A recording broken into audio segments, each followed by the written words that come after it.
I thought I told him to spray it with water to retain moisture before applying the film. You can't treat a glaze lily like a cactus. If Sanjay does this again, the loss will have to come out of his food expenses. I'll go talk to him. At this rate, he won't even be able to afford eating cacti for much longer. Hey, Tighnari! Oh, it's you two. It's been a while. What brings you to Port Ormos? We didn't have anything to do, and this place looked pretty lively, so we decided to stop by. But, what's with all the flowers around here? Well, Port Ormos is currently organizing a flower exhibition featuring flowers and plants from all over Teyvat, so I came to help out. The exhibition includes flowers from every corner of the world, each with their own unique properties and needs. With that in mind, the curator commissioned a flower pot from Kasharawar capable of retaining heat and moisture. Even so, an expert is still required to develop tailored transportation and care plans for each type of flower. Oh, and that expert is you, right? Not this time, no. I'm just here to help out. The expert in charge is someone else. Mr. Tighnari! Sanjay! He confused the poisonous bulbs with garlic shoots, and he ate them! Never mind. Forget about what I said about the food expenses. Apologies, Traveler, Paimon. Looks like I've got something to take care of. I'll be back in just a moment. Tighnari's busy no matter where he is, huh? Yeah, seems like it. Some people just need supervision. Well, looks like Tighnari might be busy for a while. Let's take a look around the port in the meantime.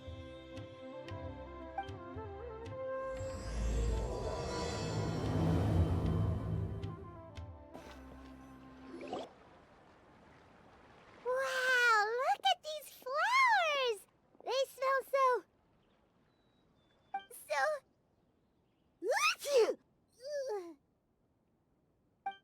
Huh?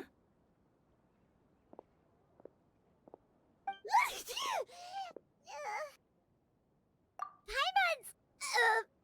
fine. She's just got a little...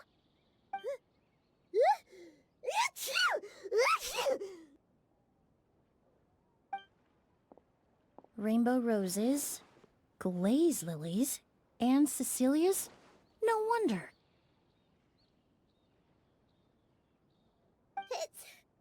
It's getting worse. Why?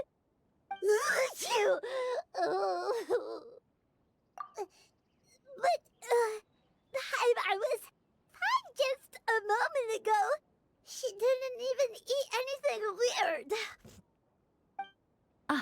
A moment of your time, you two? If it's not too much trouble, perhaps you could try this incense.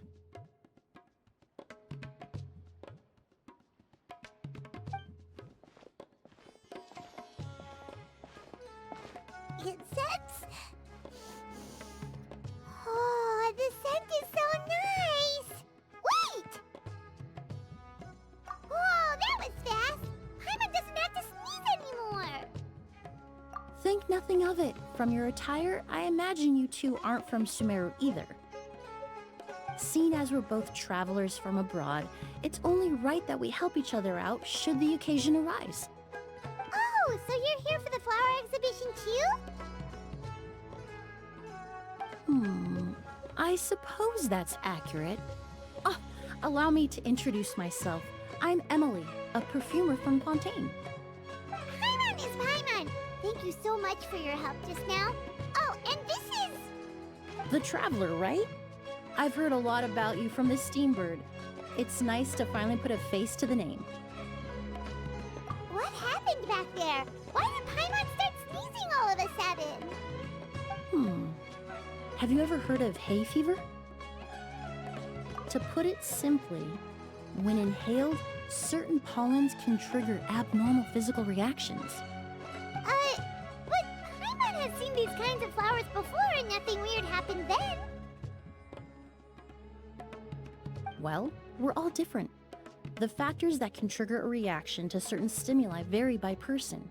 In isolation, The effects of certain pollens may seem minimal, but inhaling various types at once can trigger a more overt reaction.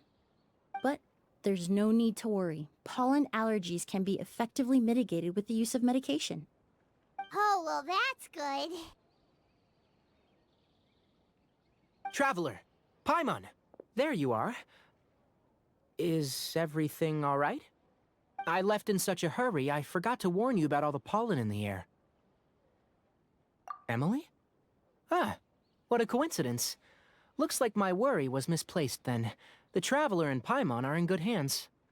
It was nothing, really. We happened to run into each other shortly after my arrival, and I offered them a bit of help, that's all.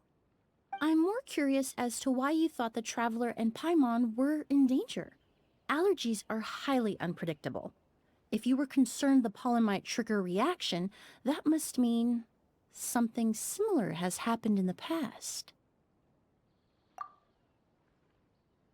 Remember the first time we met? You fainted after inhaling Spirit Borneal. The Spirit Borneal didn't affect Paimon at all, and now she's the one suffering. It makes no sense. It's not really something you can make sense out of, Paimon. There are all kinds of allergies out there, caused by a variety of different factors. Some people are even allergic to almonds. It's not something you can generalize. Exactly. I even encountered a case in Fontaine where someone had an allergic reaction to soba noodles their family brought back from Inazuma. Whoa. Good thing Paimon isn't allergic to anything delicious. In a manner of speaking, although you could say the patients I deal with are rather unusual. In addition to medicine, Emilie is also very knowledgeable about botany. She's taught me a lot about the native flora around Fontaine. And that's where my expertise ends, I'm afraid. When it comes to breadth of knowledge, Tighnari certainly comes out on top. A flower expert? Oh, Paimon's got it! You must be the expert Tighnari mentioned, the one in charge of the exhibition! Wrong again, I'm afraid. Well, I did come for the exhibition, but only to inquire about the Auguste variety. I'm not involved in any official capacity. Oh, Paimon was sure she got it right this time. It's a kind of flower that was once popular in Fontaine. The perfume made from it also bears the same name, Auguste. Auguste, huh? That's not a name you hear often nowadays. In an ancient language, the word is said to mean sacred or noble. It's sometimes used as a name for people as well. Ah, that reminds me. Are you familiar with a historical event in Fontaine known as Perfume Mania? Perfume Mania was an event that occurred in Fontaine nearly 20 years ago. It all started when several merchants released their own lines of high-end, expensive perfumes, marketing them as must-have luxury products, the very symbol of elegance itself. No one anticipated the absolute frenzy this would create on the market, causing the price of perfumes to skyrocket. The demand was twofold. What some saw as a status symbol, most saw as a money-making opportunity. You could take advantage of the soaring price by hoarding them and reselling at even higher margins. The value of these products became so inflated, regular bottles of perfume were even going for hundreds of thousands of mora. This resulted in countless disputes and scams. But at the end of the day, perfume is just perfume. The market value greatly exceeded the intrinsic worth of the product, creating an economic bubble that was never going to last. Luckily, the Palais Mermonia recognized the danger and intervened before the craze could truly spread. Many profiteers and scammers were thrown in jail as a result. In the end, only a few wealthy families were affected when the bubble popped. What does all this have to do with that Auguste you mentioned earlier? Well, during the craze, the most popular perfume was none other than Auguste. The demand far exceeded the supply, to the point where it once sold for 10 million mora a bottle. 10 million? Then what about now? After the mania ended, most perfumes returned to a normal price. Auguste was the only exception. Its namesake, the flower used to create it, went extinct, As a result, no new bottles of Auguste have been made, and the value of the perfume remains exceedingly high. Indeed, the Auguste flower was not a natural variety, you see. It was specially cultivated for use in perfume making. When the bubble popped, all the flower beds used for its cultivation were destroyed in a fire. The variety has never been seen since. But didn't you say you came to the exhibition to look for it? Ah, yes. I came to investigate a certain rumor that the Auguste flower has reappeared in Sumeru. It's causing quite the stir in the Fontaine perfume market. Traveler, we should help Emilie look for it. I have to agree. Emilie wrote me to ask if I could look into the rumor, but the forest rangers haven't received any reports of new plant species recently. Even if I can locate the flower, I'm afraid you'll be disappointed, Paimon. I don't have any grand Mora-making endeavors planned. Divine, noble, one of a kind.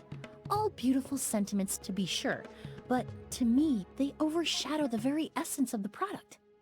When it comes to perfume, I want people to forget the price and the prestige, and focus on the beauty of the fragrance itself. Wow, so noble. Of course, there's also a more practical reason. In recent years, low-grade counterfeit versions of Auguste have been popping up on the Fontaine perfume market. Every so often, someone will claim to have recreated the unique scent of Auguste, and the rumor mill will start comparing the counterfeits to my own work. Okay, that's more like the reason Paimon had in mind. Ever since that rumor started, 3 new perfumes claiming to be made from the Auguste flower have appeared on the market. If I can dispel the fanaticism surrounding Auguste, even just by proving the rumor to be false, Fontaine's perfume market can finally start to get back to normal. Then I'll be free from all the stories and added meaning and just focus on making what I like. That makes sense.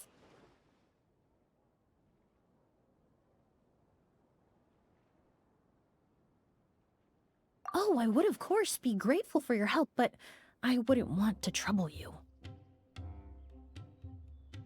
Well, you said it yourself. We're both travelers from abroad, so it's only right that we help each other out. Ha! I suppose you're right. Then you have my thanks. Based on the information I have so far, it's unclear if the rumor is true.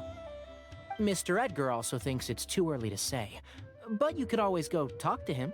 He was there all those years ago, after all. Maybe he'll know something. Huh, I was just about to pay him a visit at the hotel. Edgar? Who's that? The person you've been trying to guess this whole time. The flower expert in charge of the exhibition. He's also the most respected and experienced perfumer in the area. Back when he was still working in Fontaine, Auguste was his creation. I should also mention, he was my teacher, the one who taught me the basics of perfumery when I apprenticed in Sumeru. So this guy was a famous perfumer in Fontaine, but then he came to Sumeru to teach people from Fontaine? It sounds confusing. It's a long story. If you're interested, we can talk more about it when we see him. He should be staying near the hotel.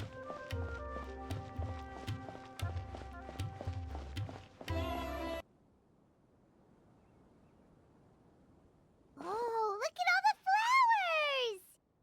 Apparently, the exhibitor paid a large sum to rent out the hotel and surrounding buildings. They're being used as temporary storage facilities and lodging for exhibition personnel. Yeah, what if guests come early? They won't have anywhere to stay. Also, renting out this big of a hotel, how are they gonna make that Mora back?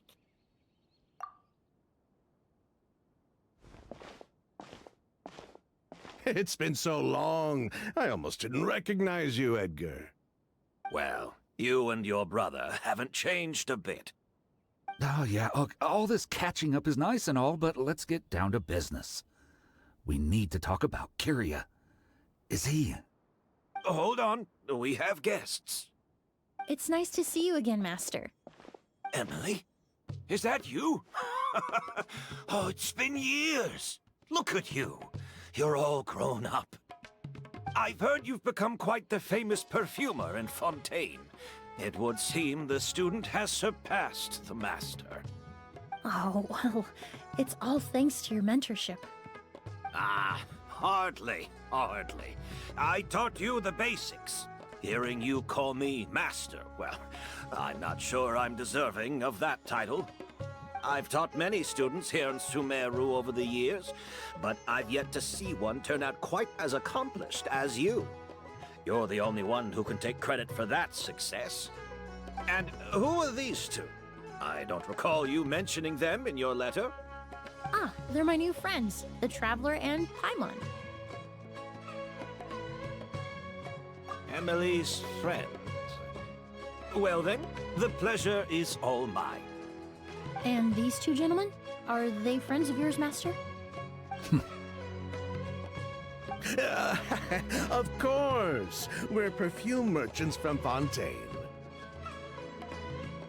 I'm Oud, and this here is my younger brother, Blaze. Edgar and the two of us are old friends.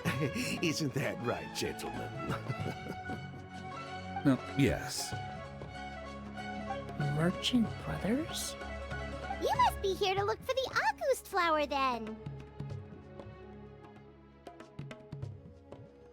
Huh? Well, what respectable perfume merchant hasn't heard of Auguste? Anyone in the business would be interested in the rumors. I'm guessing you're here for the same reason, Emilie. We were just about to get into it, so you three might as well join in. I commissioned a few eremites to do some scouting for me. They searched all over Sumeru, but there were no sightings of the Auguste flower. That being said, there are people in Port Ormos who claim to have smelled a unique fragrance on the streets. Definitely floral, but still distinct. Some of them were merchants who lived in Fontaine 20 years ago. According to them, the fragrance smelled exactly like the Auguste they remember from back then. A one-of-a-kind, divine, and noble scent. Maybe someone around here just happens to have a bottle of Auguste from back then. No, I don't think so. I doubt that's the case.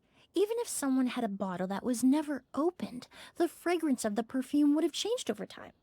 Very few perfumes can go decades without a change in scent. Auguste is even more prone to that kind of shift. Only a few bottles still exist in Fontaine, and their scent would have completely degraded by now. Although, could there be a flower out there with a similar fragrance? Or in accord with the same base notes? Impossible! If Auguste were that easy to replicate, it would never have sold for such a high price all those years ago. The Auguste flower is back. It has to be. Technically speaking, the scent wouldn't be impossible to imitate. Well, let's table that question for now. Edgar, did any of those people mention where the scent was coming from? No. By the time they realized they had smelled something, the scent was already gone. If I hadn't asked about it, they probably wouldn't have given the experience a second thought. Compared to things we see and hear, smells can be much easier to overlook. It almost sounds like someone wearing the Auguste fragrance passed them on the street. Wait, are you saying... Just thinking out loud. Don't pay me any mind. We don't have much to go off of right now, but we can't rule out that possibility. I'll send some more people to investigate. You all traveled so far to be here. Why don't you rest in the hotel for a bit? Oud, Blaze, this is the key to your room. Ooh, you've got the keys to the rooms? Do we get free lodging too? My apologies. All the rooms in the hotel are accounted for, I'm afraid. Most are being used for storage ahead of the exhibition, you see. I managed to tidy up one of the rooms for these two at the last minute, but by the time Emilie wrote to me, there was no more space left for her to stay. Oh, and we just showed up out of the blue. Guess that means there's definitely no space for us. I should have been more considerate. Here I am with an entire hotel at my disposal and no place to offer you to stay, even after you made the trip all the way to Sumeru. Don't worry, Master. I can sleep on the boat tonight. Or I could even camp in the wild. It would give me the opportunity to collect some plant specimens while I'm here in Sumeru. Ah, even better. Although, would it be possible for me to leave some of my luggage here? It would be rather cumbersome to take it camping. It shouldn't take up too much space. Well, about that.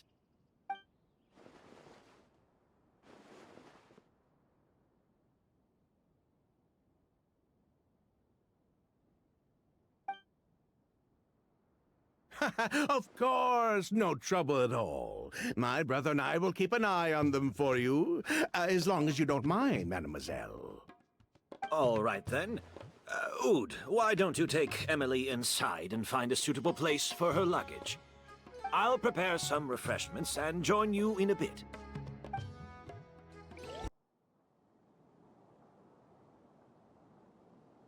Whoa, the smell of flowers is so strong. Didn't Edgar say he tidied up around here? There's still so many flowers. Paimon took a peek through the window earlier and his house was packed with flowers. Looks like this exhibition is gonna be huge. No, that's a florist thing. We work closely with the essential oils of various plants, but to maintain a sharp sense of smell, most perfumers prefer to keep their homes free of strong odors. Oh, guess there's just too much to store for the exhibition then. Oh, this room seems to be a connected suite, and my brother will be staying on the other side of the suite. Blaze, while you're out, why don't you bring our luggage over as well? Dun, dun, dun, dun, dun. Ahem, Blaze! Yes, of course. All right, then. Where can we find your luggage, mademoiselle? Blaze will go fetch it for you. It's still at the port. In addition to some daily necessities, there's also a case of amber wine that I brought back from Fontaine. Could I trouble you to bring that back as well? It would be the perfect way to repay you for your hospitality. Ha ha! How generous! I should thank you on my brother's behalf. You've stumbled upon his weakness. He's aloof about most things, but alcohol is his one true love. Is that so?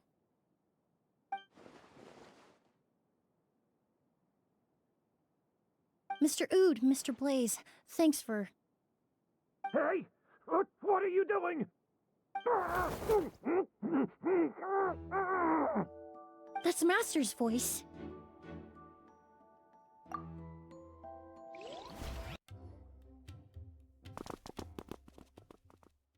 Edgar! Master! Hey, Edgar! Are you all right? Can you hear me? Who did this? Kyria. August.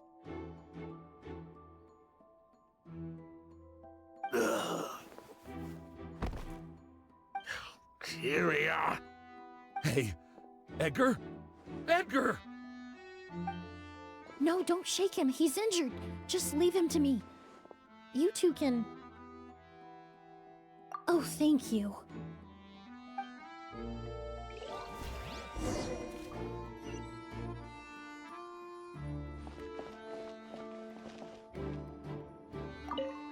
I checked. It doesn't look like anyone passed through here. Oh, but that's impossible. It's not like that kid can just grow some wings and fly away. Oh, the culprit, I mean. It's not like the culprit could have just disappeared into thin air.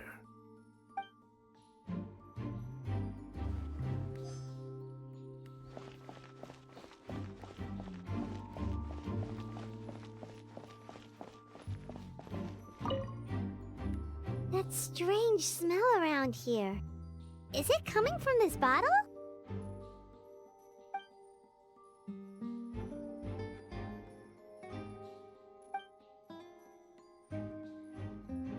Oh, really? You think so?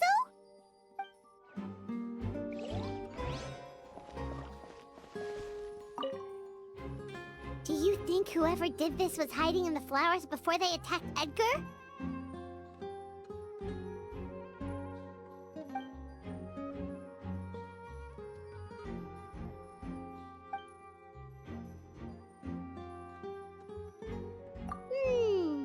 True.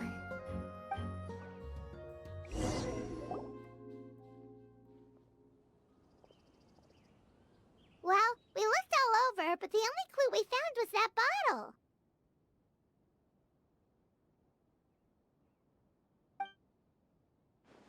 The most important thing we can do now is focus our efforts on treating Master. Can you help me move him inside?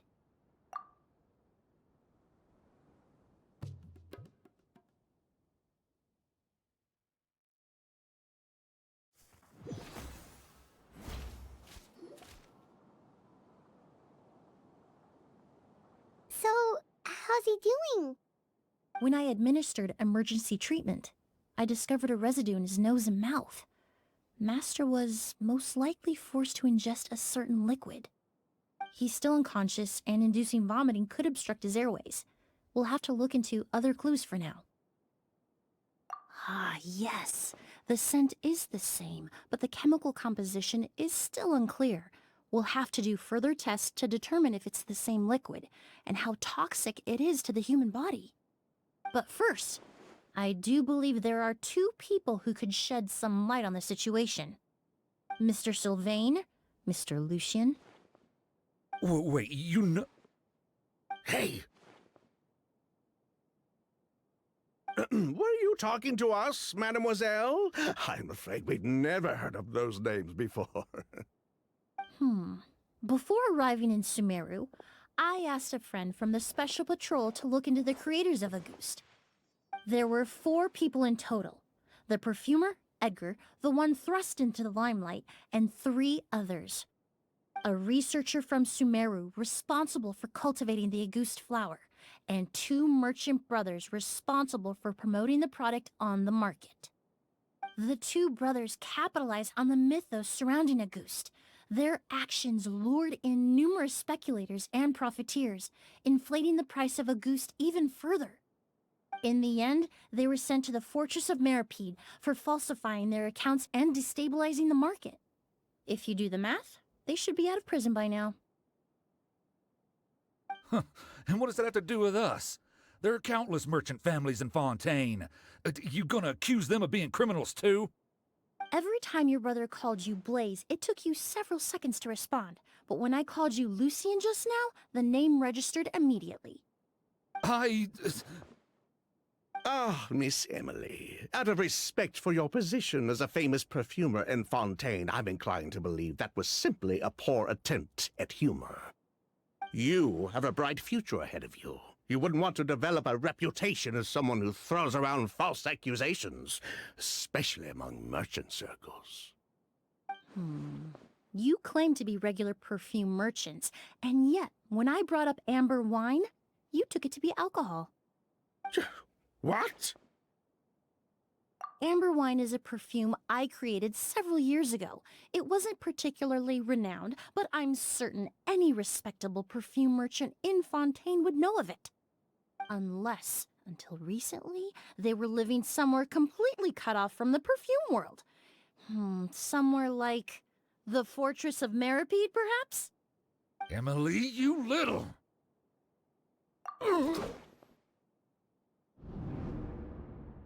Don't misunderstand, Mr. Sylvain.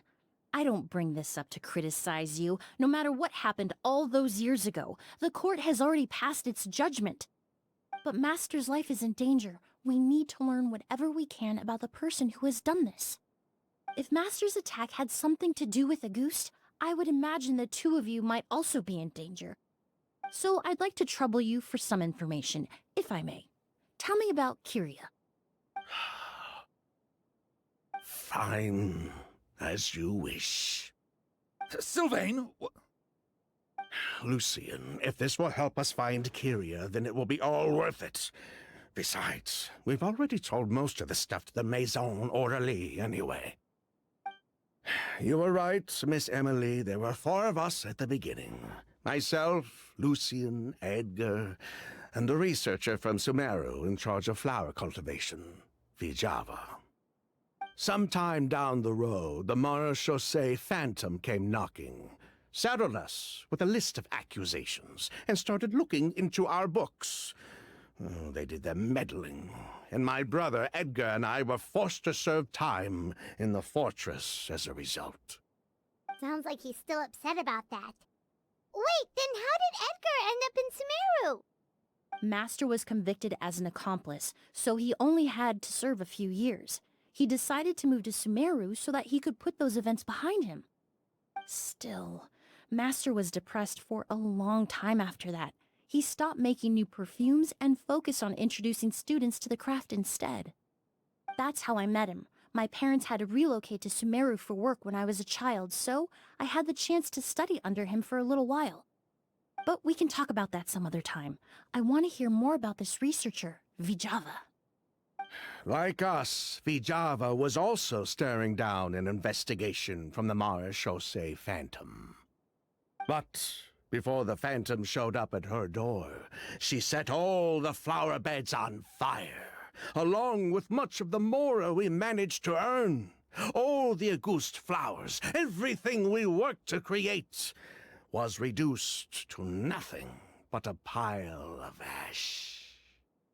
But destroying all that evidence, wouldn't that make things worse for her? It didn't matter at that point, because she died in the fire as well. What?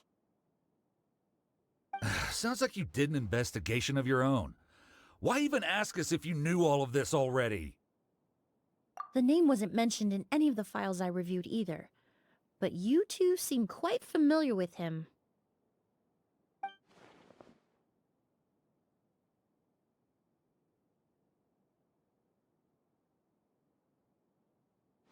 Kyria was Vijava's younger brother. He was just a clueless kid back then. Somewhere in his teens, I think. He helped his sister with her work sometimes, but that was pretty much it. He didn't have any idea what we were doing. Vijava kept him close most of the time. The 3 of us were probably the only ones who even knew she had a brother. After our operation was compromised, he disappeared. There were no signs of him until recently, when people started saying the Auguste flower had reappeared in Sumeru. So, you think Kyria took something with him back then? Something that allowed him to reproduce the Auguste flower? Vijava doted on the kid like you wouldn't believe. She even told us to give her cut to her brother if anything happened to her. If she left something behind before she died, believe me, Kyria's the one that has it. And judging by the liquid in that bottle, the Auguste flower wasn't the only thing he reproduced. He managed to replicate the perfume itself. So the liquid Edgar was forced to ingest really was Auguste. Wait, does that mean Auguste is poison? Poison? No. Of course not. No perfume is meant to be ingested.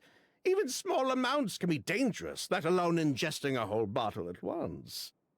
If Auguste could be considered a poison, we wouldn't have even sold half a bottle back then. Edgar fell unconscious because Kyria forced him to drink perfume. It just happened to be Auguste.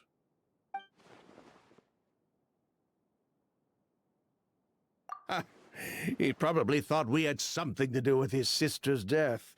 But to tell you the truth, I have no idea why she did all that. We're not looking for Kyria because we have it out for him. We just wanted to see how he was doing. And, if possible, work together to bring back Auguste. We only went to prison for a bit of fraud and market manipulation. It had nothing to do with the product itself. As long as we keep things honest this time around, bringing the product back to market would almost be like honoring his sister's memory. So that's why you never mentioned Kyria during your interrogation? Yes, exactly. We were just looking out for the kid. Anyway, that's all we know. If you're looking for information on what's in a goose, or what to do if you ingest it, there are only two people to ask: Edgar or Kyria himself. Well, at least we're able to say for certain that the substance Edgar ingested was in fact a goose. That gives us a direction for further testing.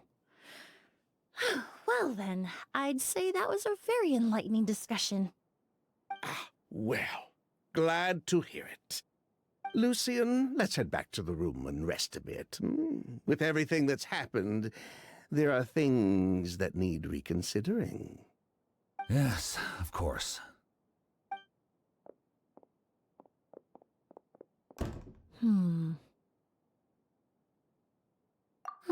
You think so too? That does seem to be the case. Pity we don't have more evidence. But based on Sylvain's tone of voice just now, I suspect further questioning will only result in more made-up answers. The way you exposed them like that, just based on a hunch, that was genius! Oh, right! Earlier you said you were only sort of a doctor, and that your patients were unusual. Oh yes, that's because most of the patients I encounter are already dead. So you're a forensic doctor? Close. I'm actually a forensic cleaner. Once the forensic team and the Marechaussee Phantom are done collecting evidence from the scene, I'm in charge of clearing away the final traces my patients leave on the world. In fact, with just a small alteration to the formula, the same tincture used as the base of perfume can also be made into a cleaning agent. Basically, there are two sides to forensics: those who collect evidence to expose the truth, and those who clean up the smells, bloodstains, and other substances left behind at the scene. I've learned a lot in my line of work, and I've witnessed a lot of death. But this time, we may still save the patient. Actually, Traveler, could I trouble you to report back to Tighnari and the officers at Port Ormos? We should update them on the situation. I'll stay here and continue to look after Master. Now that we have a sample of Auguste, I'm hoping further analysis won't be too difficult. Whoa, why the rush? Did something happen? What? Edgar was attacked? He's the most famous perfumer in the region. Someone who's helped countless people around Port Ormos. How could this happen? Sheriff, have you received any reports of a suspicious individual fleeing through the bazaar? No, but we've got eyes all over the area. I'm sure someone's seen Kyria. I'll start gathering my forces. We won't let him get away. What about you, Tighnari? Do you have a plan? I'm sure the sheriff can handle things over at the scene, and I doubt Emilie needs my help looking after Mr. Edgar. But she said she's not a real doctor. Then she was far too modest. She may not be a doctor by trade, but she has a deeper understanding of human anatomy and pharmacology than most scholars from the Amurta Darshan. Not to mention the fact that Mr. Edgar's condition is related to perfume. Emilie is certainly in the best position to help him. As for me, I'll head to the academia and see what I can learn about Vijava and Kyria. Oh, that's right! Vijava was supposed to be a scholar from Sumeru. Do you recognize the name? From Emilie's letter, certainly, but that was the first time I'd heard of it. The academia produces a lot of scholars, and there are plenty of graduates who choose to pursue a career outside their darshan. I didn't have time to look into it earlier, but now it seems like Vijava's past could be critical to getting to the bottom of what happened to Mr. Edgar. I have friends in Sumeru City that can help me investigate. With any luck, we'll have news to share by tomorrow. I'll leave you and Emilie to watch over things here in Port Ormos.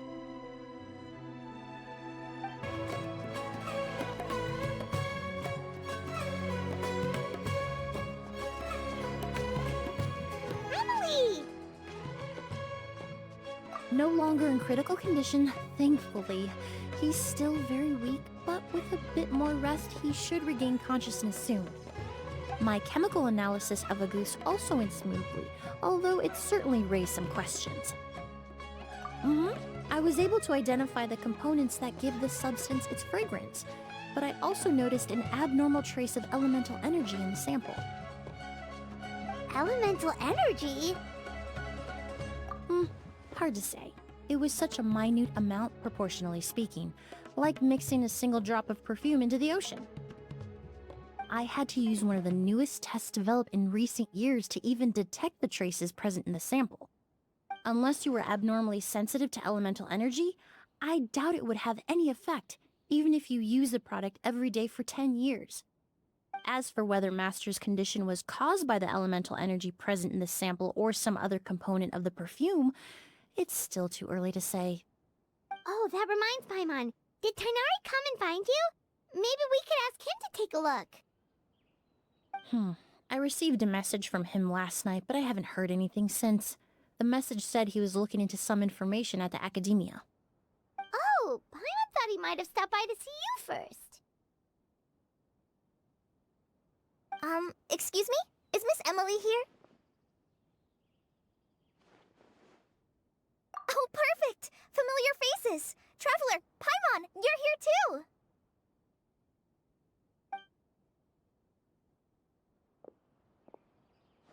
Kale.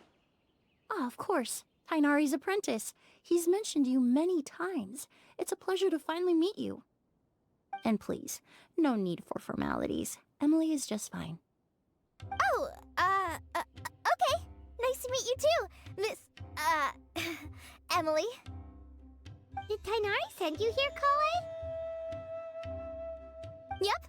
Master and the others went through decades worth of records last night, and still haven't had a chance to rest. I'm fast on my feet, so it only made sense for me to come and give you an update. Anyway, based on what they've reviewed so far, they believe there's no indication that a researcher by the name of Vijava ever passed through the academia. Master considered that possibility as well, but the name wasn't the only dead end. Master tried to track down people with a similar research direction or background, but also couldn't find a match. How is that possible?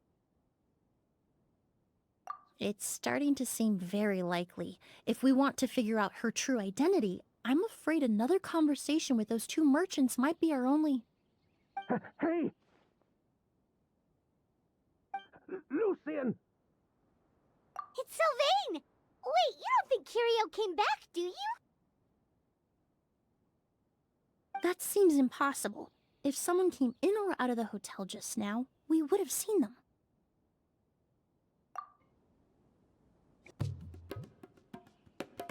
It's locked?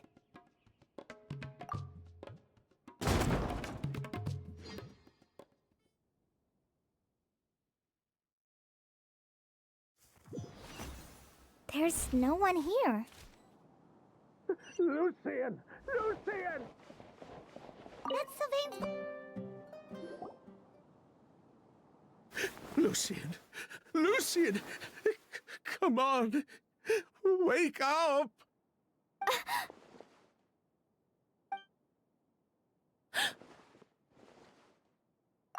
Emilie, Emilie, my brother, he's gonna be okay, right? He's just unconscious. Like what happened to Edgar. I'm sorry, Mr. Sylvain, but we were too late this time. No, no, that's not possible.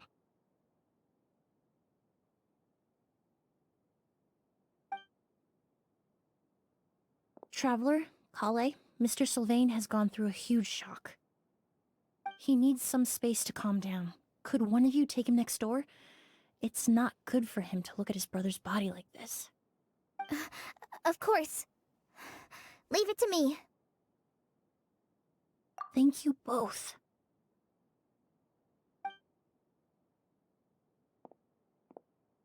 Mr. Sylvain, let's get you up. Here, take my hand. Nice and slow.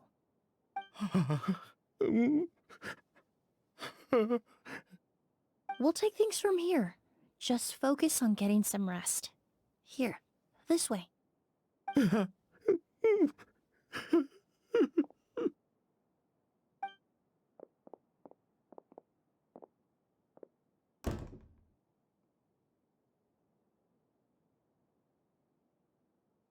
Poor guy. He's like a shell of his former self. He may have made some bad decisions in life, but right now, Paimon can't help but feel sorry for him. Good person or bad, the death of a loved one is equally painful. All the moments he shared with his brother, every hardship and triumph they endured together, are now memories he has to carry alone. If Kiria really was behind this, then what exactly did he do to Lucien? Lucien can no longer speak, but the traces left behind by his death most certainly can. Traveler, I've got things covered here at the scene. I'll leave you to contact the sheriff.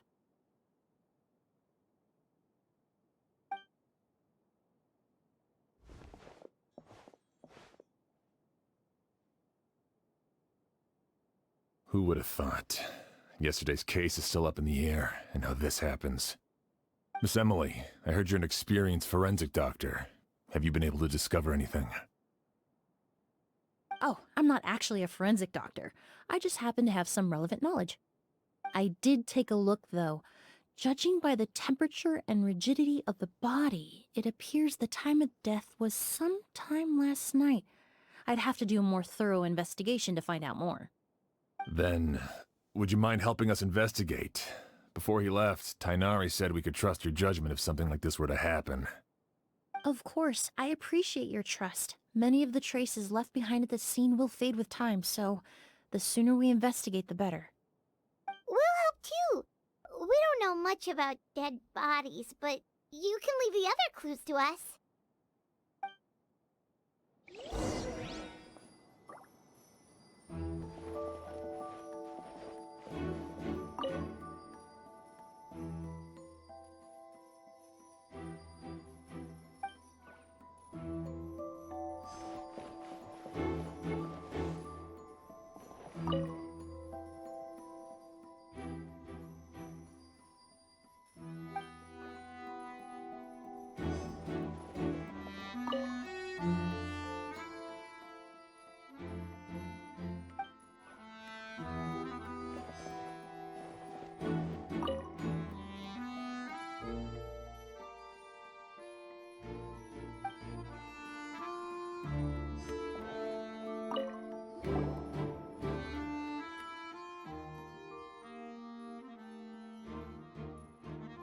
And the windows are shut tight too. Seems like the only way to get in would have been through Sylvain's room. Well, looks like we've investigated as much as we can. Let's go report back to Emilie and Shiam.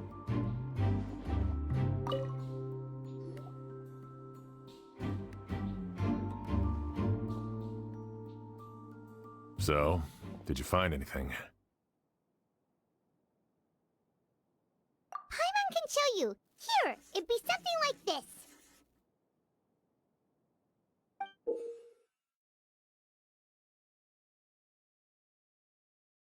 But entering through the room next door without alerting Sylvain...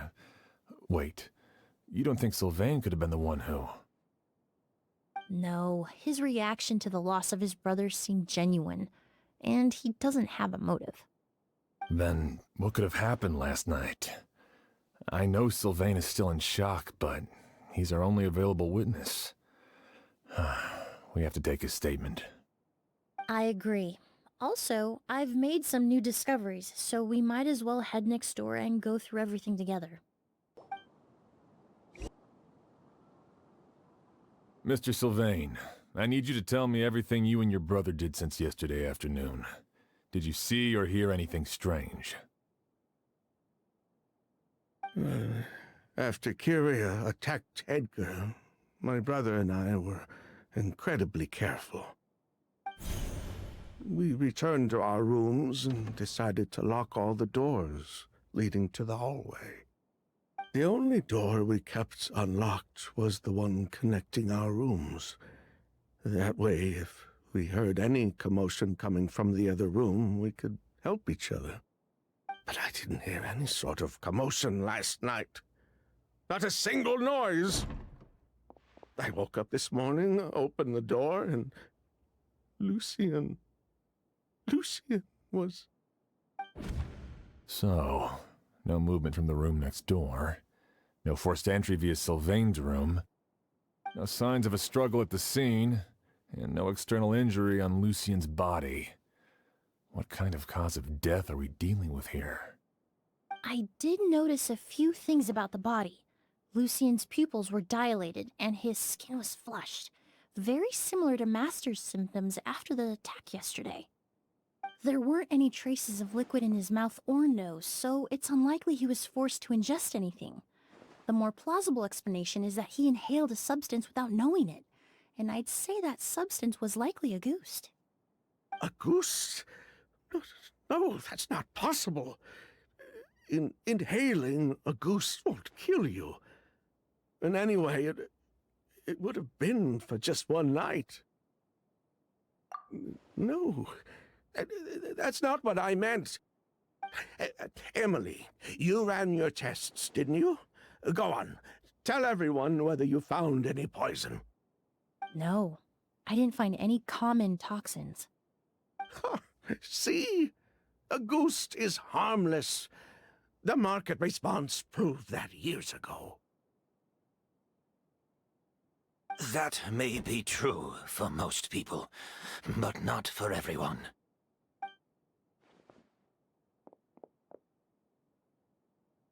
Master! Edgar? You're up and about already?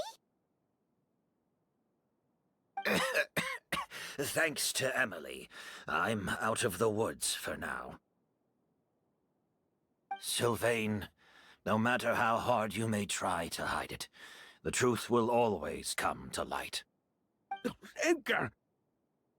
Even if we could keep it a secret for another 10 or 20 years, do you think Kyria would just let us be? No, he would never give up. Not if he's doing all of this for Yelena.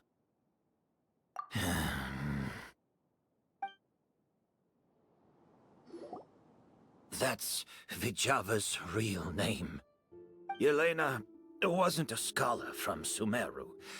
She was an exiled Fatus from Snezhnaya. A Fatus? The Fatui.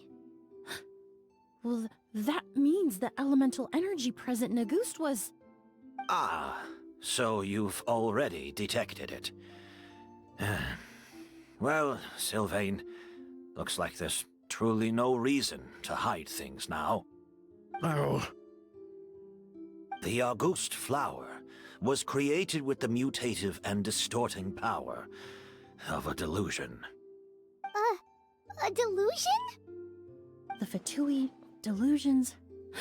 I never would have thought Auguste was hiding this many secrets. Born of a delusion, Auguste contained distorted elemental energy. A prolonged exposure over many years could have a harmful effect on the body. That's enough, Edgar. I'll take it from here. At first, Yelena wanted to keep refining the perfume and the flower, but no one knew how long the perfume mania was going to last back then. It didn't have any effect on ordinary people anyway. Every day we postponed going to market was another day of lost earning potential. So you decided poisoning people was worth the risk? Listen, it's not like it was good for business. But all that talk about Auguste being harmful over time, Yelena was just speculating. The impact was practically negligible. Unless you were particularly sensitive to elemental energy or had an entire bottle shoved down your throat like Edgar. You could use the product for decades and be completely fine. It may be true there are no records of Auguste poisoning in Fontaine. But even if no one was acutely poisoned, willfully bringing a product to market despite explicit knowledge of its harmful effects is still a serious crime. That explains why you were so intent on keeping Yelena and Kyria's involvement a secret all this time, despite readily confessing to all your financial crimes. The Fatui, delusions, Auguste. If the Marechaussee Phantom discovered the connection between the three, there would have been enough evidence to send you to the Fortress of Meripede for life. Ha! If I'd known coming to Sumeru would put a target on my back, I would have been more than happy to stay there. At least that way, Lucien would still be alive. All these years without any sign of Kyria, and he pops up out of nowhere the minute my brother and I get out of prison? It couldn't be any clearer who the kid's after. Auguste was harmless before. The fact that it's killing people all of a sudden must be his doing as well. So there's bad blood between you. What about Yelena's death? Was that a cover-up too? A way to destroy evidence? I'll admit, we thought about it at one point.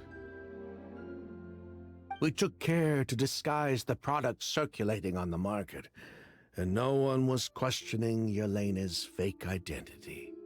But if the Marechaussee Phantom decided to look into the flower beds, it would have been the end. Yelena's ties to the Fatui, the role of the delusion, everything would have been exposed. Before we could even put our plan in motion, Yelena beat us to it. She burned all her flower beds and threw herself into the fire as well. But if her goal was to destroy evidence, there would have been no reason to do that to herself. Yeah, she could have just burned the flower beds and fled with her brother. I thought about it for a long time, but it wasn't until just now that I finally understood her reasoning. Everything she did, it was for her brother, Kyria. One of the reasons they defected from the Fatui was the deterioration of Yelena's body due to her excessive use of a delusion. She didn't want her brother to follow in her footsteps after her death. After arriving in Fontaine, Yelena continued using the delusion to cultivate the Auguste flower, weakening her body even further. There were times when she couldn't even walk. So she couldn't flee with her brother because she was afraid of holding him back. If her true identity was exposed, she and her brother would face pressure from both Snezhnaya and Fontaine. The Auguste flower and Yelena's own corroded body both bore the mark of a delusion. There would have been no way to avoid suspicion. So, in the end, she burnt it all to ash, including herself. With all the evidence erased, Kyria was free to take the Mora and run. So the wealth you earned from Auguste, it wasn't destroyed in the fire. Yelena gave it to her brother? Most likely. Before Yelena died, she said if anything happened to her, she was going to leave everything to her brother. We just didn't realize she meant our cut as well. That's why Lucien and I were searching for Kyria, to take back our Mora and the Auguste flower. We just didn't realize Kyria was baiting us the whole time. It was all a trap. But why is Kyria out for revenge anyway? Doesn't he know about Yelena's decision to sacrifice herself? I don't think he knew his sister was nearing death. Yelena always wore heavy makeup around him to conceal her deteriorating appearance. She kept herself busy with work to keep out of sight. That way her brother wouldn't notice how she could barely walk. Then all we'll need to do is tell Kyria what really happened, and then he'll give up on his revenge. I'm not so sure. Even if he knew the truth, he'd still find someone to blame. He might think Yelena was forced into using a delusion to cultivate a ghost, or something like that. It's hard to pull yourself out of that kind of hatred, especially when you've been living in that headspace for so many years. Very true. Even if Yelena's death was her own choice, I wouldn't call myself innocent either. Edgar, what are you talking about? Think about it, Sylvain. If we hadn't been in such a hurry to capitalize on the perfume mania all those years ago, do you think Yelena would have elected to take those risks? If we hadn't been so blinded by greed, so insistent on increasing the scale of the flower cultivation, do you think Yelena's health would have deteriorated as fast as it did? If we hadn't invited the Marechaussee Phantom to our doorstep by breaking the law at every turn, Yelena could have survived. She knew her limits. She knew her days were numbered. Maybe it was for her brother, but she was in it for the Mora just as much as us. We were just trying to earn a bit of Mora.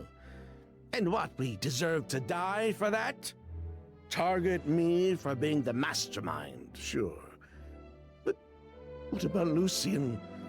He was just following my orders. Lucien's crime, was it really so extreme that he had to pay for it with his life?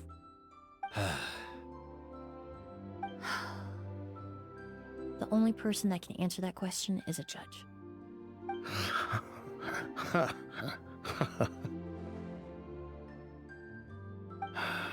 Fine. I've said my piece anyway. Drag me back to Fontaine to stand trial. I don't care.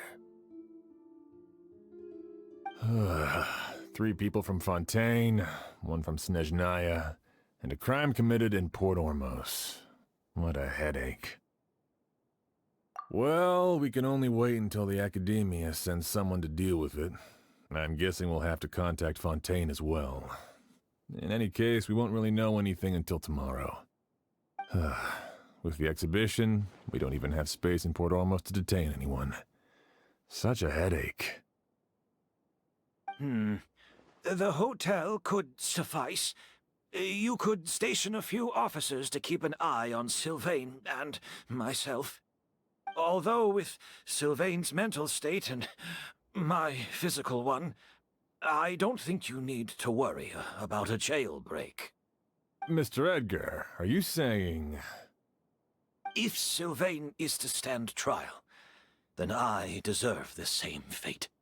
A crime is a crime, accomplice or not. I'd just like to take care of a few things before I go. Say goodbye to my plants and all that. As for Sylvain, I'm sure he also has some goodbyes of his own. Would you be willing to grant that request, Sheriff? Well, all right. I'll talk to the Academia. No matter who you were in Fontaine or what crimes you committed, the man we grew to know in Sumeru proved himself to be a good person. Your request is granted. You have my thanks, Sheriff.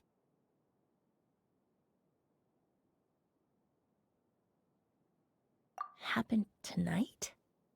Oh, you mean the possibility that Kiria might try to finish what he started? Yeah, all we know is that he uses a goose to poison people, but we still have no idea how to catch him in the act. If he targets Sylvain or Edgar again, we might not be able to stop him. That may be true, but what if we can take advantage of his desperation? If we take advantage of this situation and lure him in on purpose, we might finally have the chance to talk to him. Master, no. That's too dangerous. So, that's your plan. If Kiria learns we're being taken away tomorrow, his last chance to enact his revenge would be tonight. In other words, you want to use us as bait to capture him. Capture? Not necessarily. I just want to talk. What? Are you afraid of him? Afraid? This is my only chance to make him pay for what he did. I'm spending the rest of my life in prison anyway. I can't just sit back and let him ride off into the sunset with our fortune. There's no way I'm letting him get away with it. Not after what he did to Lucian. As for the danger, everyone else just needs to make preparations in advance to protect us. I'll admit, it could work. We just need to spread the word that Edgar and Sylvain are leaving tomorrow. Then I'll station some of my men around the hotel. If we have your assistance as well, our chance of success would be even higher. I still have some reservations, but if you insist on carrying out this plan, I won't deny you my help. I'll also keep watch. Although I think Sylvain and myself should remain alone in our respective rooms. If Kyria noticed another person in the room, he might decide to turn back. And besides, it's possible he's already transformed Auguste into a potent toxic gas. You mean if he doesn't see a way to get his hands on the two of you, he might get so desperate that he'll just start using Auguste on everybody? If that were to happen, everyone standing guard, even the innocent citizens in Port Ormos would all be in danger. That's why everyone else needs to keep to the shadows.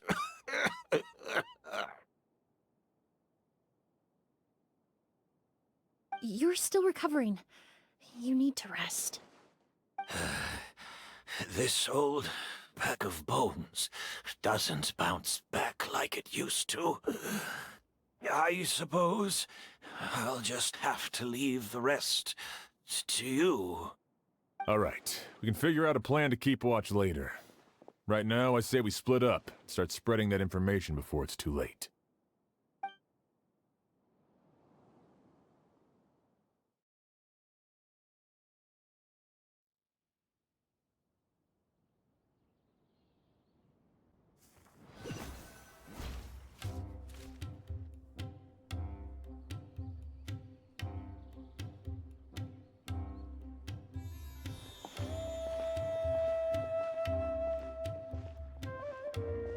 Have you heard? Mr. Edgar's been detained. He's being taken away tomorrow. What? He's the one who helped craft all the fragrances for our shop. He taught my child how to make perfume. How could this happen? He hasn't been convicted yet. Let's just wait and see what the court has to say. Oh, everyone on the street is talking about the rumors. No matter where Kyria is hiding, he must have heard them by now. Let's head back to the hotel and take a break. We can see how the other preparations are going while we're at it.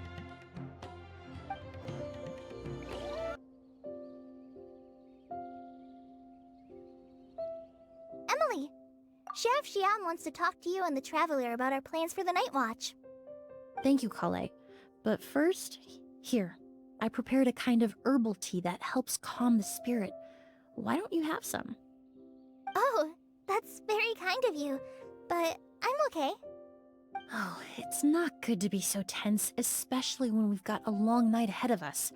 I don't mean to put you on the spot, but I couldn't help but notice that something seems to be on your mind. Was it that obvious? You seem very preoccupied with Kyria's revenge. If there's anything you want to talk about, I'm happy to listen. Oh,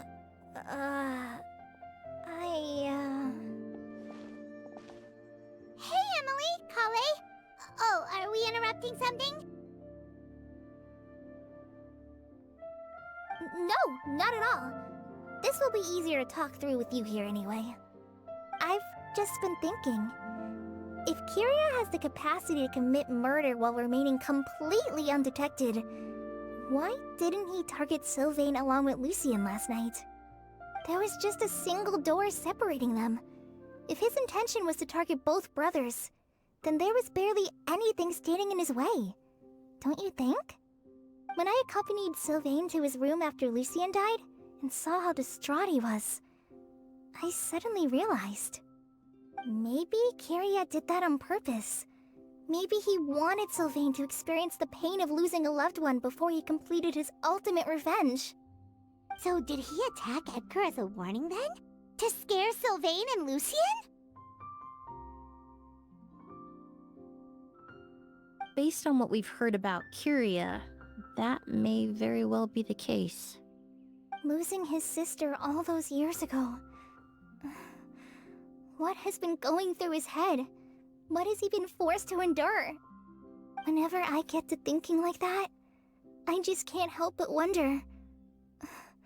If I were in his place, would I be able to let go of that hatred? I'm sorry. I know I shouldn't think like that.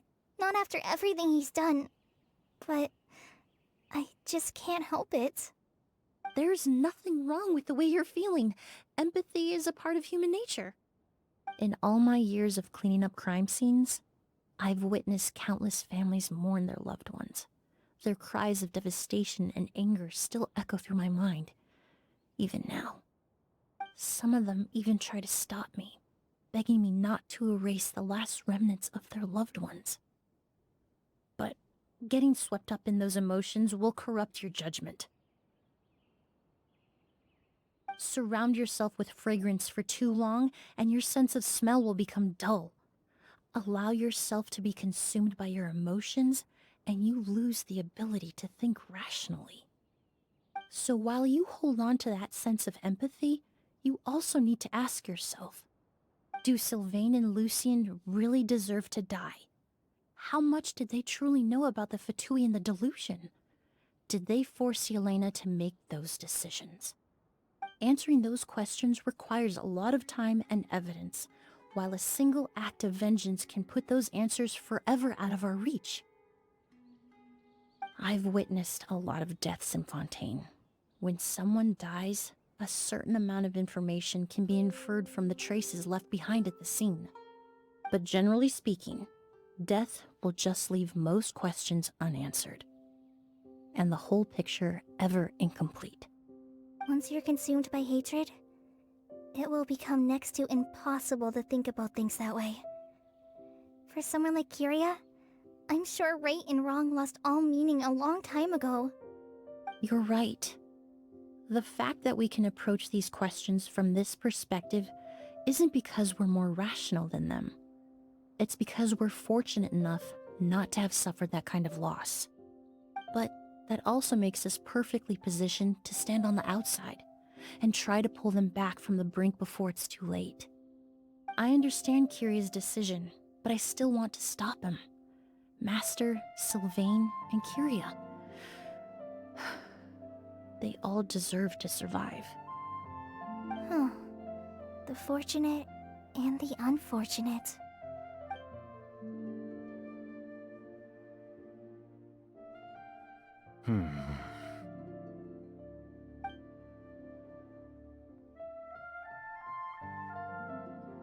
Emilie, traveler.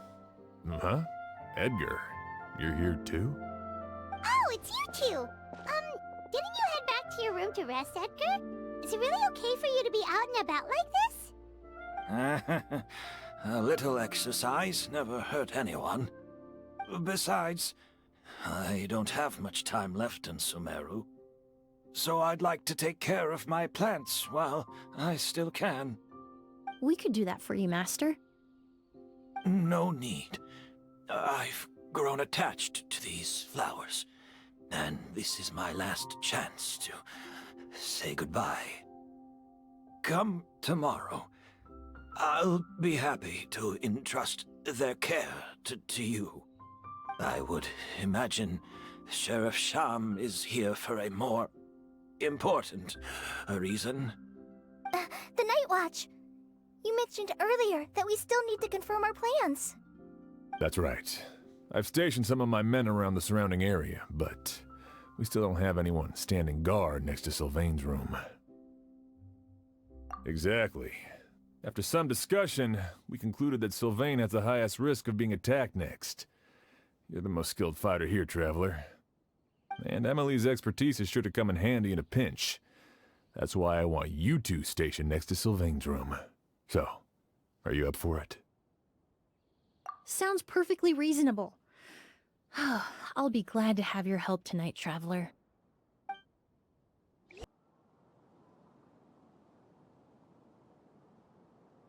Huh. Not a peep. Has Kirya given up on his revenge? Guess we'll have to keep at it.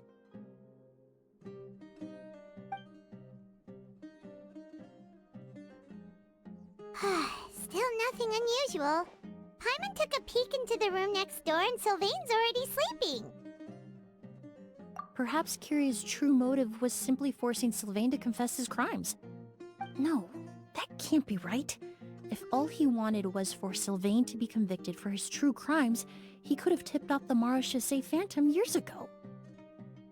There must be something we're missing. Something extremely important. Maybe we just need to calm down a little.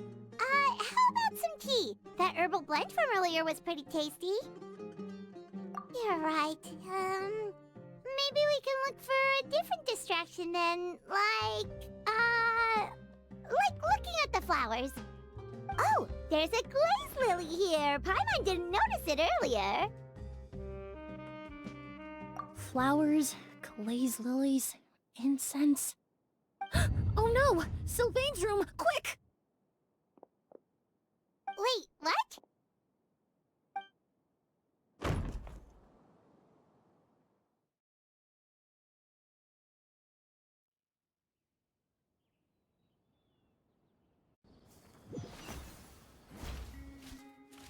Hey, did you hear?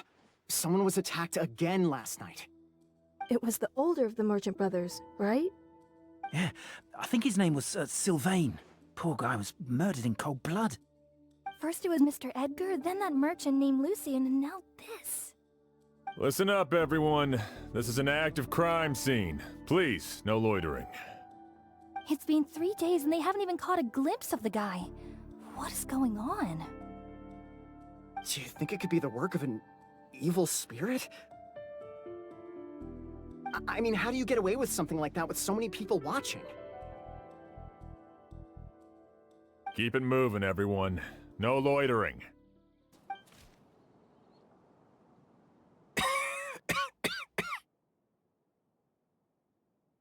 I suppose I'm next. You don't know that. Kirya already attacked you once, and you survived. Perhaps he doesn't consider your crime to be worthy of death. You were the only reason I managed to survive, Emilie. I never did thank you for that, did I? Even if I wasn't there, Tainari was also in the vicinity. He would have been able to help. Is that so? I suppose I'm a very fortunate person then. I have exceptional students, caring friends, and the respect of my peers. If it is indeed my time to go, then I'll die without regrets. But Kirya has nothing. Yelena is gone. Now, his enemies are too. It really makes you wonder if there's even a reason to keep on living. If you really want an answer, I suppose you'll have to ask Kirya himself, once we finally catch him. Well, I hope it all goes well. Emilie, there's something else I'd like to ask of you. With everything that's happened, holding the exhibition is off the table now. But so many flowers were transported here for the show, some of them thousands of miles away from their homeland. I can't let them wither away with no one to care for them. Whether Kirya gets to me first, or I'm sent back to Fontaine to stand trial, I won't be around to look after them. I know it's a lot to ask, but could I entrust them to your care? Of course, Master. Really? Oh, I'm glad to hear it. Now I truly have nothing to worry about. Sheriff Sham still has some questions for me, so I've gotta go. Go ahead. Best not to keep him waiting. He can be quite impatient.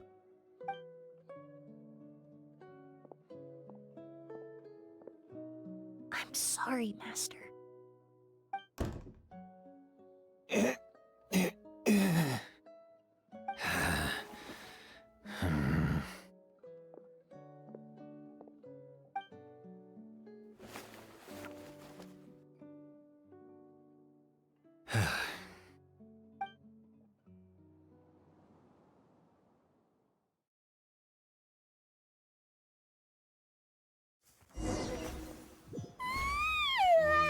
Another all-nighter. Paimon sure hopes Emilie's plan will go well. Emilie still isn't back. I hope she didn't run into any trouble. Yeah, that's true. Traveler, I had my men start spreading the information you requested. The crowd is gone now too, but I have to admit, I'm not really sure what's going on. After listening to Emilie's plan, I started getting the materials together and arranging personnel. I barely had a second to spare last night. To be honest, I'm still not sure how the crime was committed that night. The key clue was right in front of us the entire time! Let's go! We'll show you where the culprit hid a goose!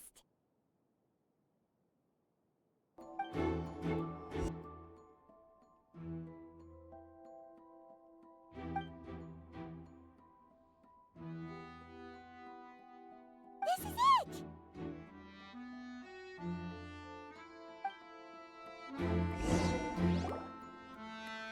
Glazed lily, huh? I think I've heard of it before. It's a flower from Liyue, right? Well, did you know it only blooms at night? Emilie, you're back! Exactly as expected. A flower that only blooms at night. Ah, like the Neelitpala lotus. Exactly. Although, the Neelitpala lotus wouldn't be a good substitute in this scenario. When it's closed, the gaps between the petals are too large. That's why Kyria chose the glaze lily as his mechanism. He would start by preparing an Agoose sample.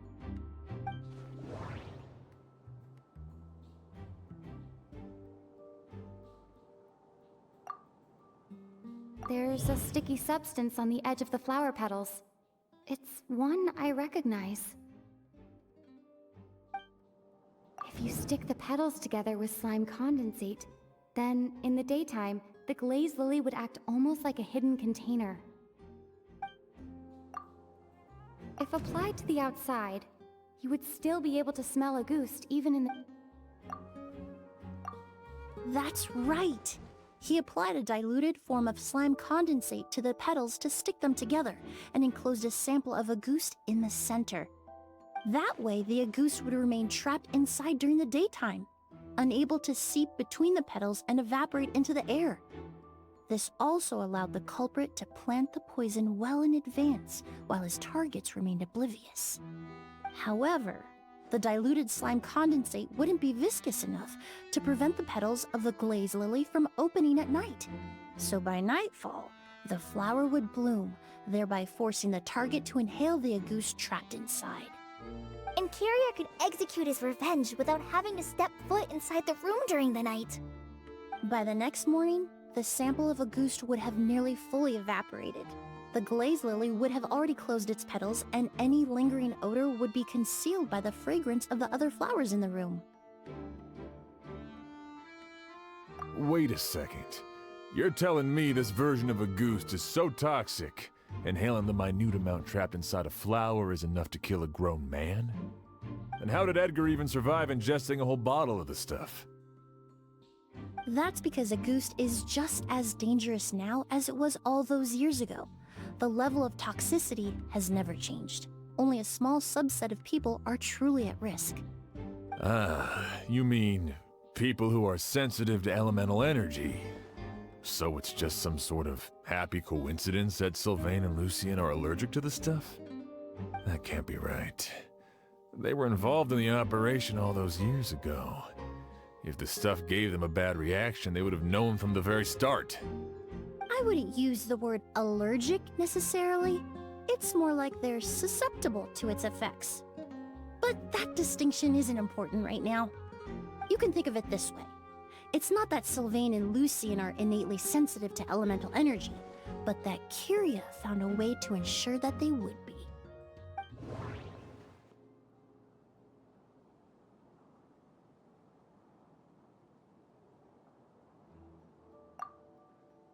The incense I smelled earlier seemed familiar. Thinking back on it, I'm almost certain it was the scent of Spirit Borneal. In Sumeru, scholars use Spirit Borneal to aid meditation and stimulate their connection to the Dendro Archon.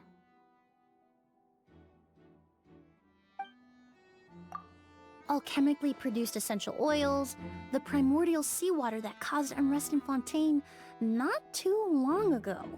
All of those are substances that can heighten your sensitivity to elemental energy. That stuff gave us a lot of trouble when we first came to Sumeru. Ah, yes. I definitely remember that. In Sumeru, it's not uncommon to use incense indoors, so its presence wouldn't arouse suspicion. The flowers in the room could also serve to mask the scent. Flowers are pretty important to this plan, huh? The glazed lily is native to Liyue. It would be completely unnatural to have one here in Sumeru if it weren't for the exhibition. What a coincidence. Actually, it's not a coincidence at all. No wonder he was willing to pay a small fortune to rent out the hotel. He probably used the mora Yelena left him, don't you think? That money was supposed to set him free. But in the end, it was just a tool for his revenge. There's a saying among forensic doctors in Fontaine. Every step you take leaves a mark. But up until this point, we haven't been able to detect any trace of Kyria's activities. That's not because he was coming and going undetected, or because he's some kind of evil spirit, but because he's been disguised as someone else this entire time.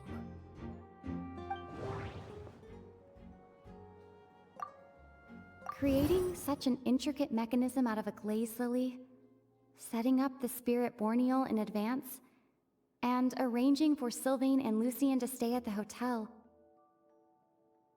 It all points to one person. The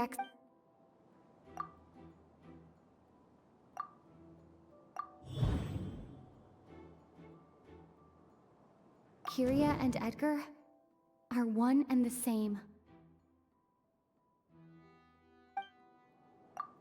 But Kyria was only in his teens back then. He would even be 40 years old by now. Edgar's lived here for so many years. Even if he changed his appearance, going that long without giving anything away, it would be impossible. Bad news, Sheriff! Mr. Edgar was attacked! What? A dark shadow-like figure just ran out of his room. It was giving off a really ominous aura. But before we could even react, the figure up and disappeared like some sort of ghost or something. By the time we got a look inside the room, Mr. Edgar was gone! Do you think Kyria kidnapped him? I need you to think very carefully about this. Are you certain that figure wasn't Edgar himself? I mean, Mr. Edgar was so frail. I don't see how he could have moved that fast. It would seem Master decided to tap into an ill-advised source of power. What? But that's so dangerous with the condition he's in. It's...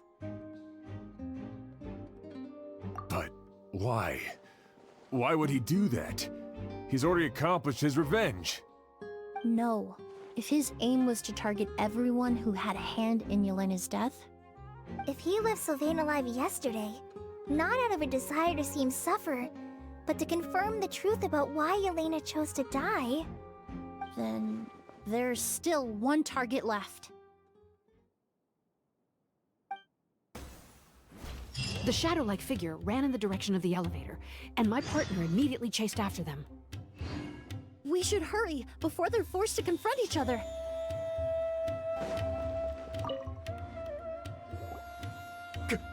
A ghost! It's a ghost! It's all right. Please, calm down and take a deep breath. Can you tell us what you saw? I saw a black shadow. It ran right past me.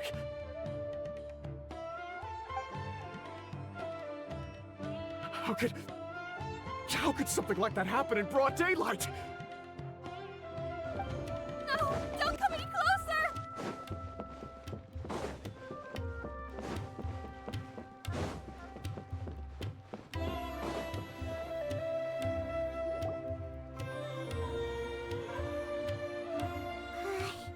If we go any further, we'll be out of Port Ormos. There'll be hardly any witnesses. It's all right. I can detect a faint whiff of the scent from here. I would say he passed by this location not too long ago. It's this way. Please, follow me.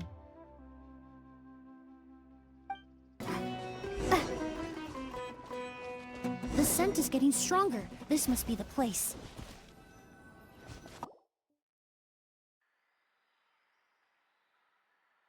Oh! O's!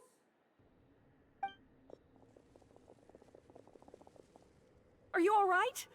Were you attacked? No, I'm all right. I was just chasing after that figure, and then, all of a sudden, I didn't feel so hot.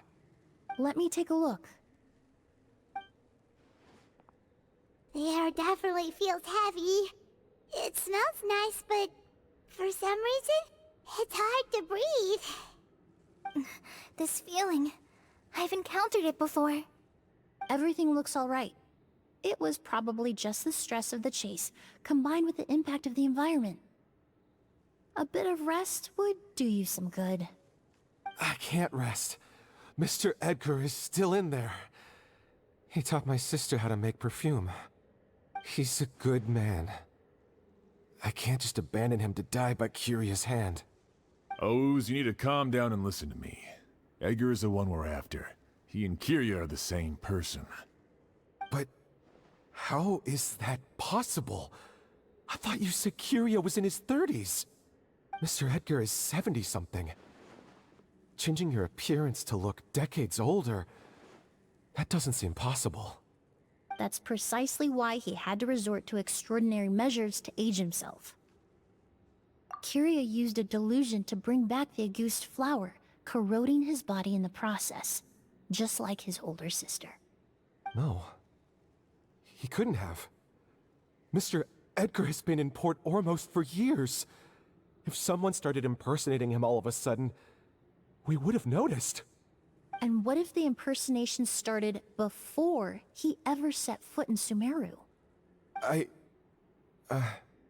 I've yet to confirm it, but I suspect Kyria killed the real Edgar in Fontaine not long after his release from prison.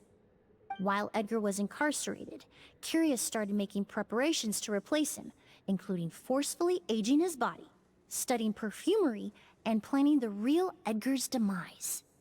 The new Edgar then decided to relocate to Sumeru, seemingly out of an innocuous desire to let go of the past. He even left perfume making in favor of mentoring students, but these decisions were all for a specific purpose: the need to distance himself from anyone who might see through the facade. And Sumeru fit the bill to a T, with no one around to question his identity. All he had to do was grow a beard, don a pair of glasses, make a few minor alterations to his appearance, and everyone would believe he was exactly who he claimed: Edgar, a perfumer from Fontaine.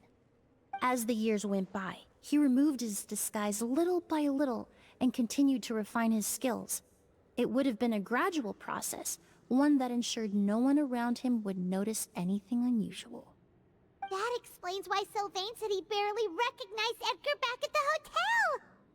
He aged himself decades beyond his years just so he could accomplish his revenge! Is that even worth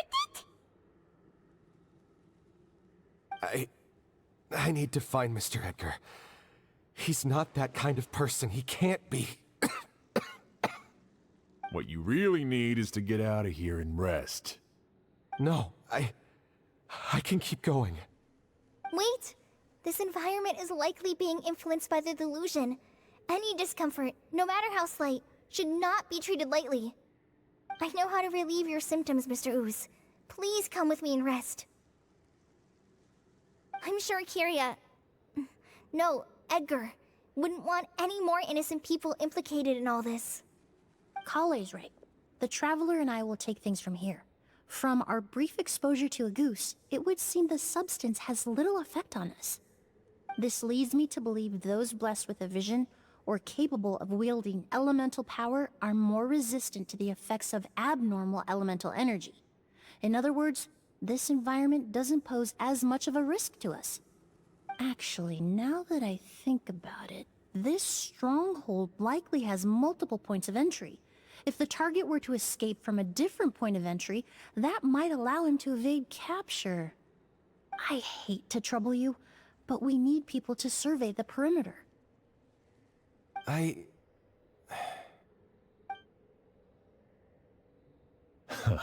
Thanks.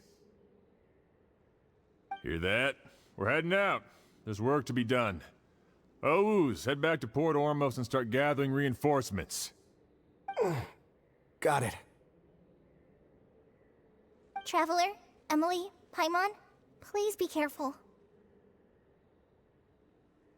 For someone whose only purpose in life is revenge, there's no telling what they'll do when there's no reason to move forward. Don't worry. This isn't the end. Not for us, or for Kyria. We're not going to let a goose kill anyone else. It's time for the mythos to fade into obscurity. Whoa, look at all the Auguste flowers! There are so many of them. I can't believe a single person did all this. Must have taken a lot of time. I fear that statement is truer than you know, Paimon. Using a delusion comes at a cost. Not just time, but the time you have left to live.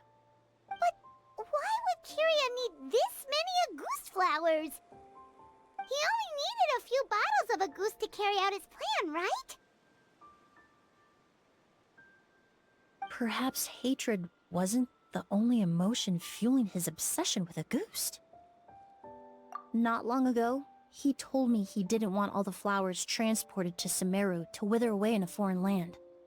But Kyria betrayed Snezhnaya, abandoned Fontaine, and lived his entire life in Sumeru under the guise of someone else. For someone with nowhere to call home, perhaps dying among a bed of Auguste flowers just like his sister is the best homecoming he could ask for. The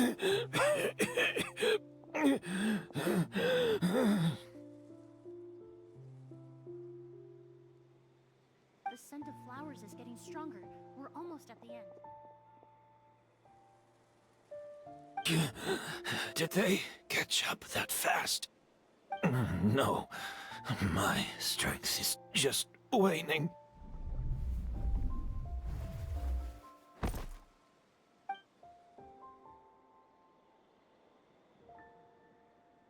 But it doesn't matter. This is far enough. Huh?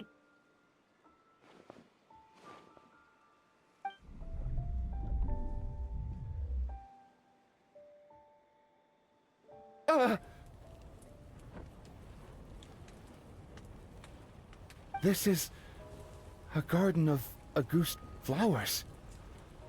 But it's not mine. It's the one that was set on fire all those years ago in Fontaine. Yelena?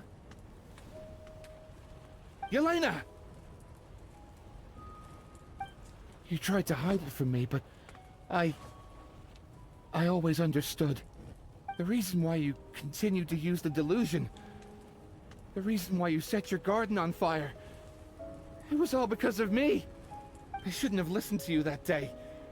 I shouldn't have taken the Mora and ran. But by the time I realized something wasn't right, there was nothing left. The flowers were gone. And so were you. I know I'm almost 20 years too late. I should have come looking for you earlier. I should have died with you that day.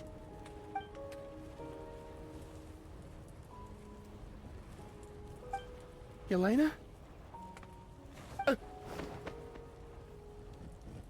Yelena!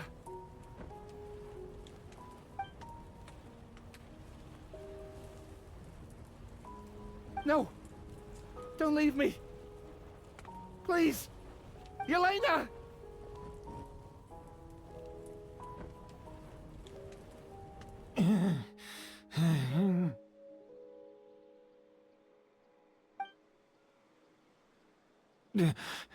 Emilie?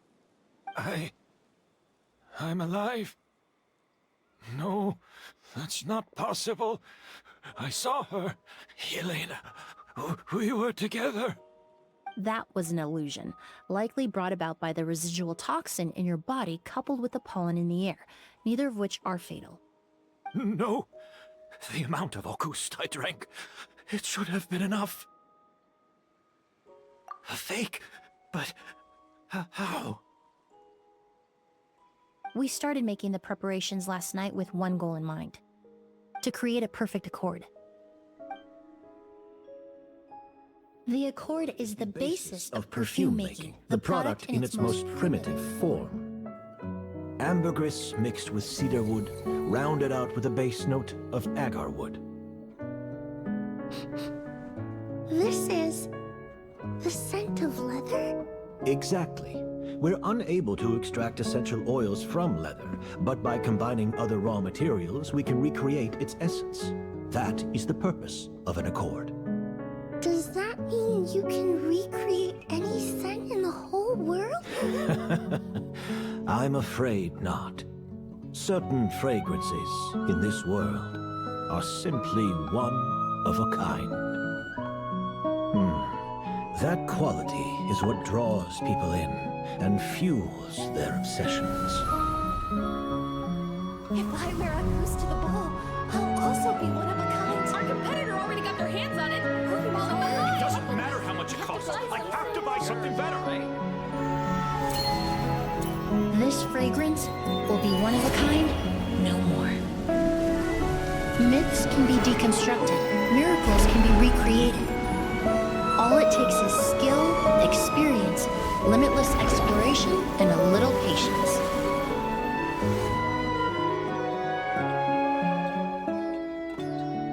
The only thing left is determining where the real Auguste is hidden. Pretending to be attacked means he's not free to move around. Auguste must be hidden within reach. Paimon took a peek through the window earlier and his house was packed with flowers. The curator commissioned a flower pot from Kasharawar, capable of retaining heat and moisture. Perfumes are as beautiful as flowers, and equally as delicate. When stored, you must take care to control the temperature and keep them away from direct sunlight. Did you get all that, Emilie? I got it.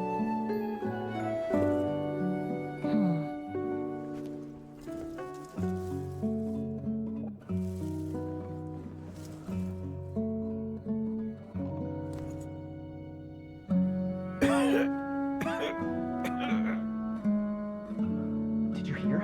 Someone was attacked again last night. So, Sylvain is dead. Is that right? Yes, Master. So, you switched the bottles of Auguste, and then lied to me about Sylvain's death. Convincing you that your revenge had been completed was the easiest way to get you to let down your guard. Impossible. Even if you found a way to switch out the bottles, there's no way you could have made an accord. If Auguste was so easy to replicate, Yelena wouldn't have. It was a combination of rainbow roses, glaze lilies, and Cecilias. Those ingredients would have conflicted with each other if you tried to combine them in the past. But recently, we found a way for them to work together. Rainbow roses, glaze lilies, and Cecilias. Auguste was created over 10 years ago. All this time, people never stopped analyzing it, never stopped trying to recreate it. Perfumery techniques are advancing day by day. We've found better ways to extract essential oils, separate oils and fats. We even discovered new ways to combine fragrances together. The mythos surrounding Auguste may have been untouchable almost 20 years ago, but now it's time for it to become a thing of the past. The past? You've been working as a perfumer for all these years. You should have always known that it is possible to make an accord, even if only in theory. But the meaning you assigned to Auguste became so inflated, you allowed yourself to get lost in it, just like the perfume mania that captivated the public all those years ago. You believed in its divinity and grandeur. You believed it was entirely one of a kind. Your obsession with Auguste is also what allowed us to predict how you intended your plan to end, and to make preparations in advance. We just didn't expect it to happen so fast.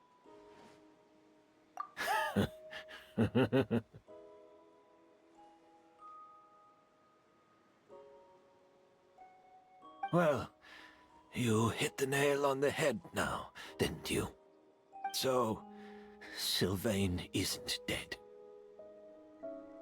Since you've been preparing your accord since last night, I assume you've also figured out my method, then.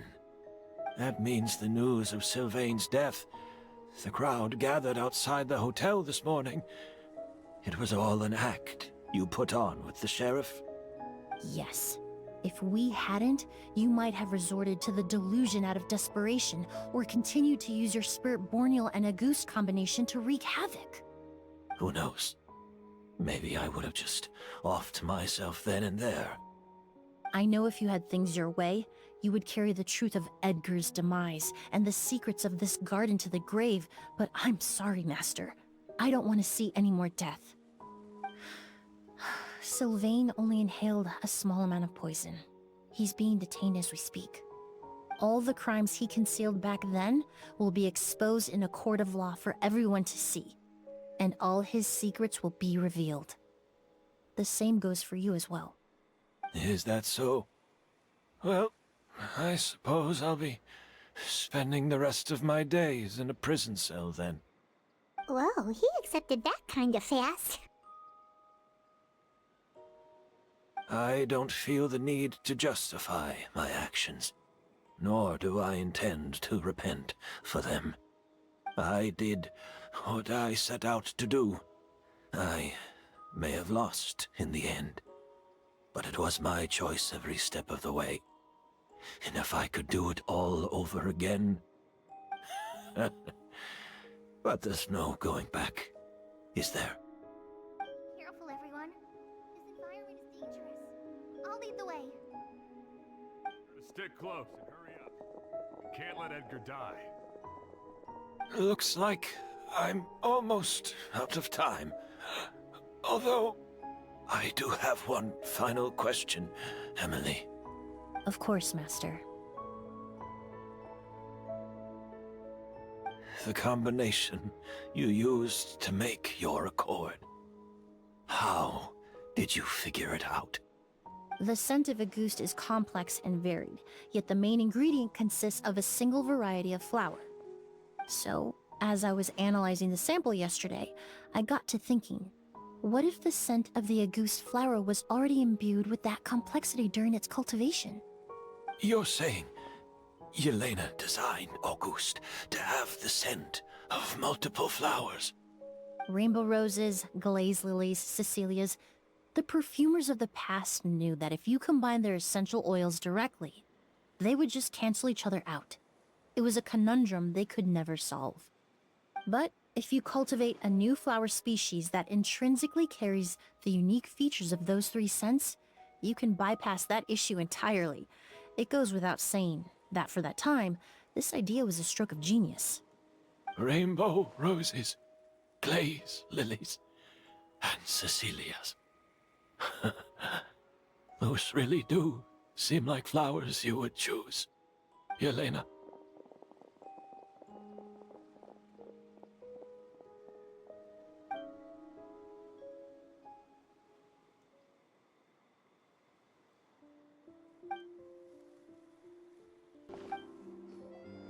Did you know? Miss Emilie's releasing a new perfume! Right, I heard about that. I think it's called Yelena.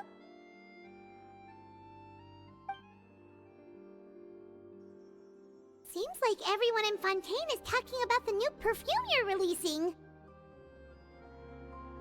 I was hoping to release it without such a fuss, but the news spread way faster than I expected. I just hope it won't become the source of some new myth, especially after all the work we did to demystify Auguste.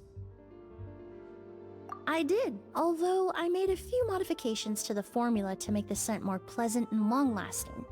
I actually brought a few samples with me today. I hope they're to your liking. Also, I was hoping you could try out the fragrance before I officially release it and tell me your thoughts. Of course! A good sense of taste and sense of smell go hand in hand, you know? Just leave it to Paimon!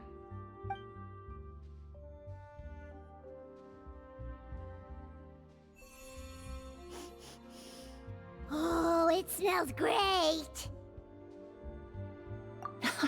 It's alright. All feedback is worth considering.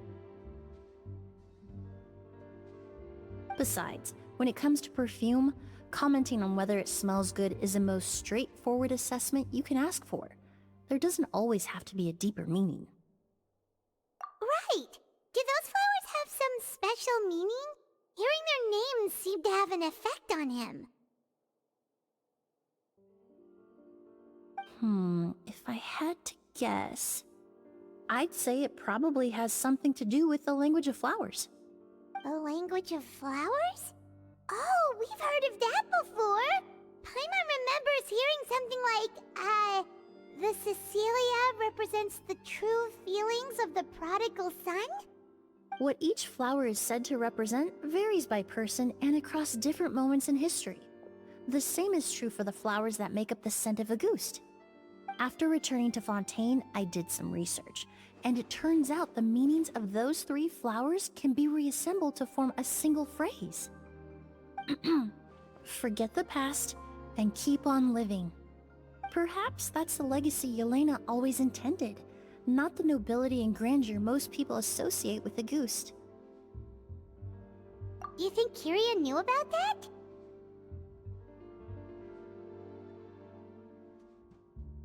I paid him a visit before his trial and explained what I found, but he didn't seem to care.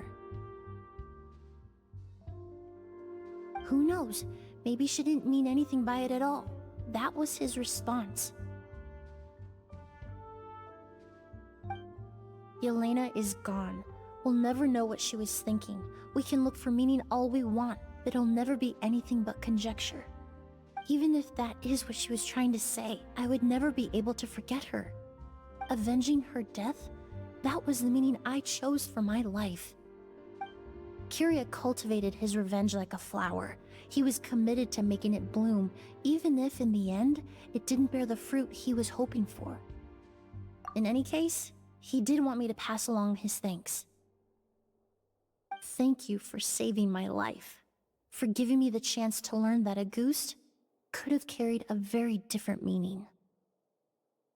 Love and hatred are a privilege of the living. When someone dies, their thoughts, feelings, and intentions die with them. In that sense, what Auguste truly represents in the language of flowers will forever remain a mystery. But even if it's only a conjecture, I would like to believe my own interpretation.